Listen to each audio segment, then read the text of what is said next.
दूसरा समाज गुलाम नहीं है। मैं तर्क कर सकती हूँ, बहस कर सकती हूँ। तो मैं अपने इतनी समाज में, इतनी दुनिया में जहाँ जहाँ जाती हूँ, मैं अपने समाज से ये पूछना चाहती हूँ कि मेरे बाबा साहब अकेले थे, उन्होंने इतनी मनवादी व्यवस्था से लड़के, इतना संघर्ष करके उन्होंने संविधान लिख डाला और हमको ये संविधान अपनी जो तलवार दी, उसका हम एक हथियार बनाकर हम बाबा साहब के कार्यों को आगे बढ़ाएं। हमारा यही अनुरोध है आप लोगों से। दूसरी बात मैं ये कहना चाहती हूँ, जब मेरे बाबा साहब, जब हमको पढ़ना मिला था, हमको छूना मिला था, 12 साल मेरे स्कूल के पिछवाड़े बैठते थे, चप्पलों के पास बैठाया जाता था, कमरे के आगे में बैठाया जाता था। मेरे बाबा साहब वहाँ पढ़ के, लंदन जाके, रजिस्टर बन के हमारे बच्चों के लिए उन्होंने इतना बड़ा काम किया, हमको मुद्दा उठाने के लिए किया कि मेरा गरीब आज तीसरा मेहनत लिए, जैसे मैं पढ़ाई लगाए घूम रहा हूँ और जैसे मैं पढ़ा लिखा हूँ, मेरा समाज भी पढ़ा लिखा है, हमको वही करना है। बाबा साहब ने यही कहा था कि आप लोग पढ़कर खाली कपड़ा पहनकर नेतीबाजी करिए, ये बाबा साहब ने यही कहा था। बाबा साहब ने कहा था कि आप पढ़कर हमारी पहन को और पहनकर मेरे समाज को आगे बढ़ाइए, मेरे बने हुए समाज को आगे बढ़ाइए, ये बाबा साहब ने कहा था।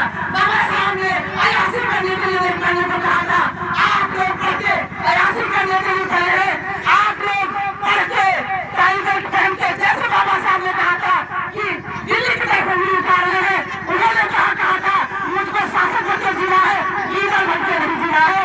साथियों, हम आज से कसम खाते हैं कि हम लीडर बनकर नहीं जिएंगे, हम बाबा साहब के वंशज हैं और बाबा साहब की संतान है।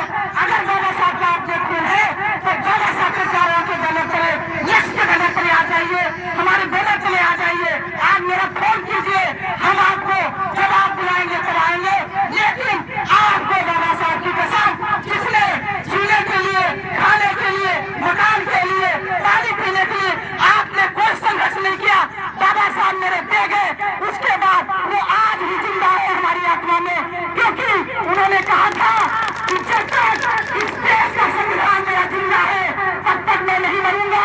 जिस दिन मेरे देश का संविधान मर गया उसी दिन मैं मर जाऊंगा। तो मैं भाइयों आपको ये संदेश देना चाहती हूँ कि हम लोग जब बाबा साहब इतना पढ़कर इतने लोगों को जगा गए तो एक बाबा साहब का हम सपना नहीं पूरा कर सकते, क्यों नहीं पूरा कर सकते? बाबा साहब ने कहा था मेरे पढ़े लिखे भाइयों, मेरा सपना मेरा पढ़ा लिखा समाज पूरा करेगा।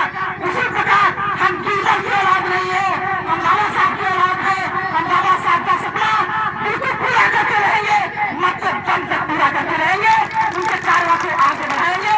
यही मेरा अंतिम संदेश है। मैं आपसे प्रार्थना करना चाहती हूँ, क्या मरवादी लोग क्या खाते हैं वही मैं खाती हूँ, मरवादी लोग पहनते हैं यही पहले पहनते हैं, फिर ऐसी कौन सी बात है? रास्ता हमारा तलवार, हमारा संविधान है, फिर हम क्यों नहीं आगे बढ़ रहे हैं? हमको आगे बढ़ना चाहिए, क्योंकि मेरी जो तलवार है मेरे सामने दी है, जो संविधान दिया है, वो कहीं भी अटकल नहीं आने देगा। हमारा रास्ता मेरा संविधान बना दिया है, मेरा संविधान मेरा रास्ता है। तो भाइयों क्यों रखते हो? जब बाबा साहब ने संविधान दे दिया, मुझको सारे अधिकार दे दिए, तो क्यों डरते हो? संविधान मेरे साथ है, हम सबसे लड़ लेंगे, मनवादियों से, अपनी जो हमसे लड़ाई करना चाहे हम संविधान